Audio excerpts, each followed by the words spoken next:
Ooh, it's a therapy one. Right, so continuing with Richard's journey, this is yet another Ren reaction on the channel. I should do that thing where people say, day, whatever, of reacting to Ren until he notices me or buys me a beer or something. But here we go. This is a video entitled Therapy. It's from the Ren Makes Stuff channel.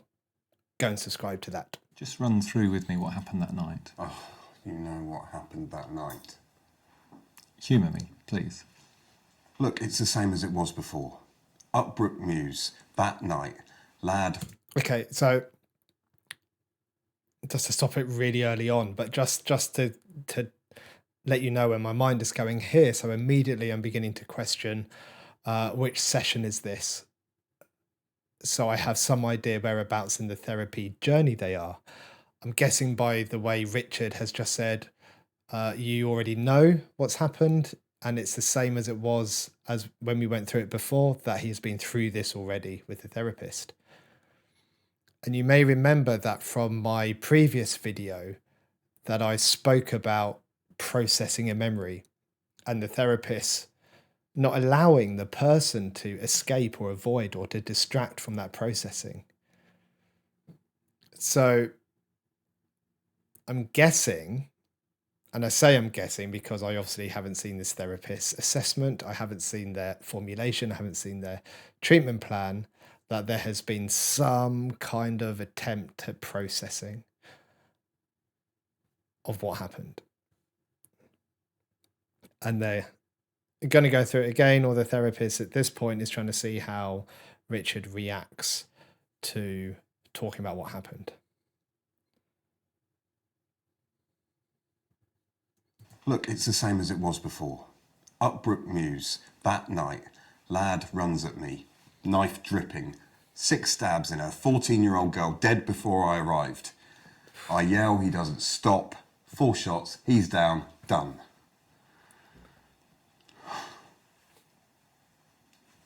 And it's still the same afterwards too.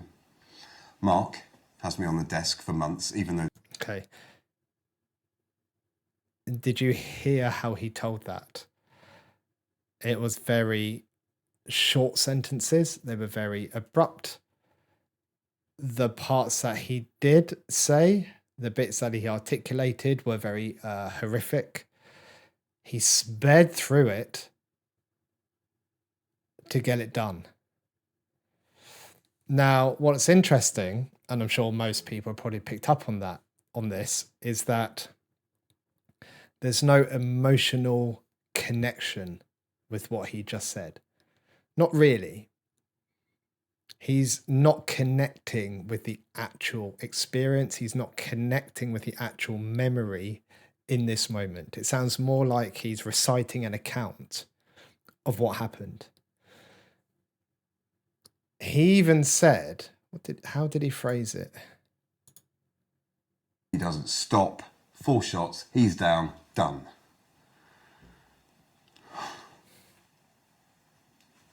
And it's still the same afterwards too. He uses that phrase, and it's still the same afterwards too, as in the outcome is still the same. You know, I killed someone that's how he's phrasing it, which is understandable. I mean, it's painful. Who would want to connect with that?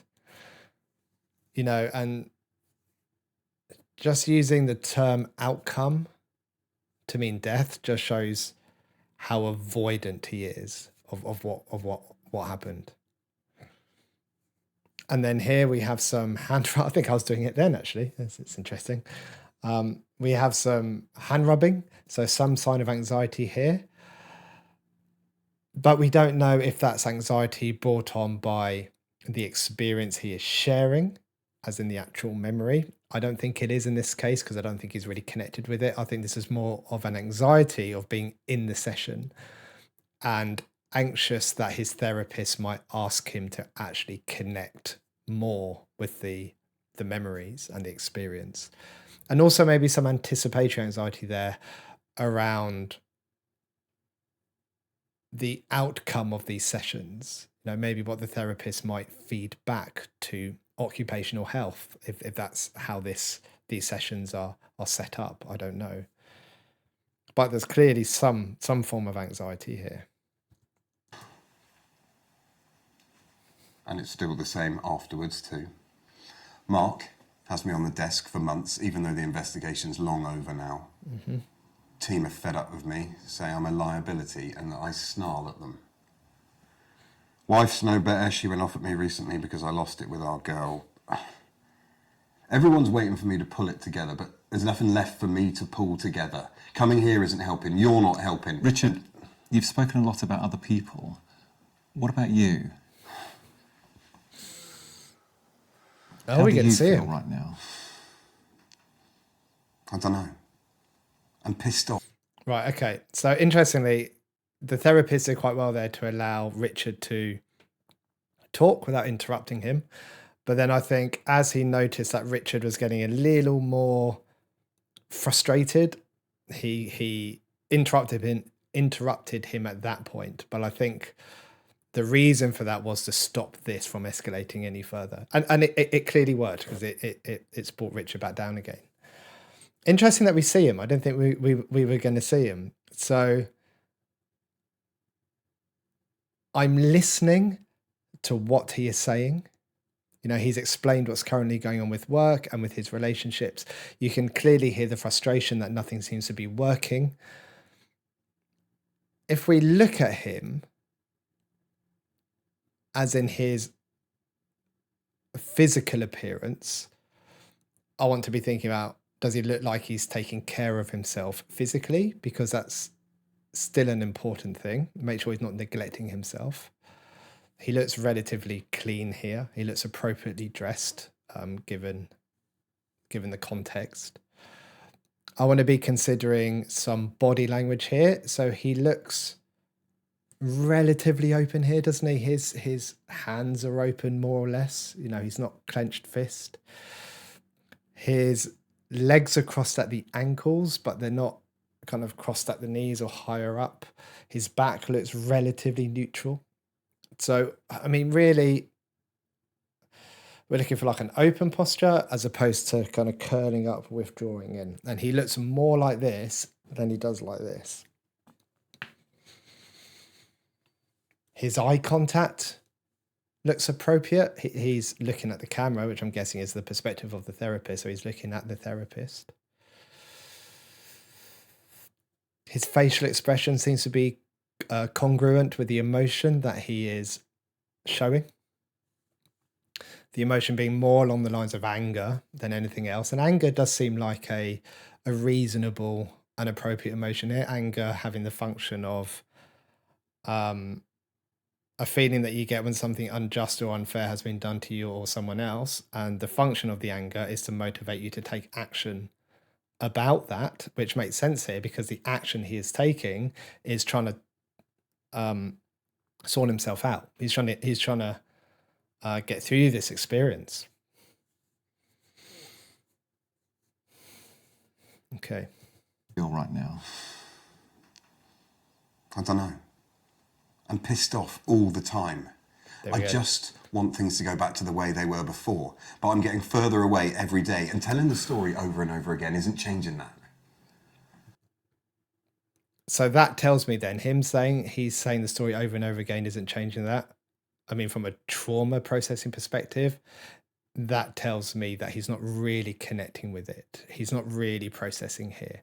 And again, as I said, that's understandable. I'm not blaming Richard for this. It's an understandable avoidance defense mechanism to protect from the painful experience.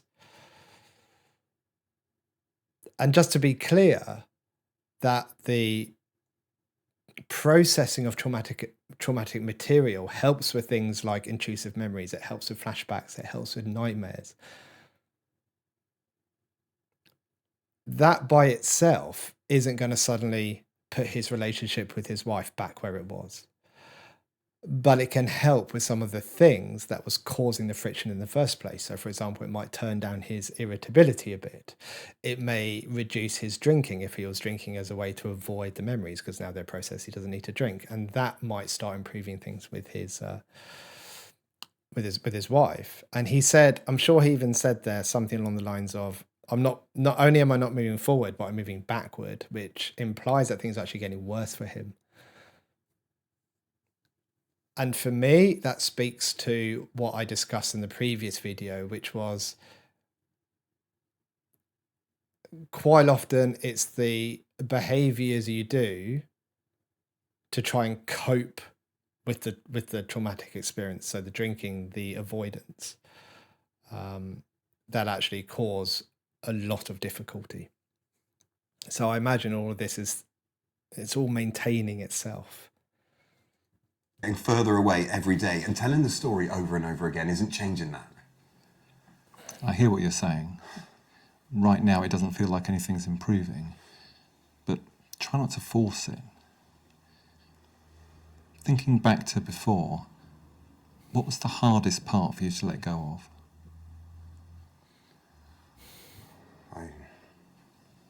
Being safe, I guess. Like every time I close my eyes, I see him and I'm back there.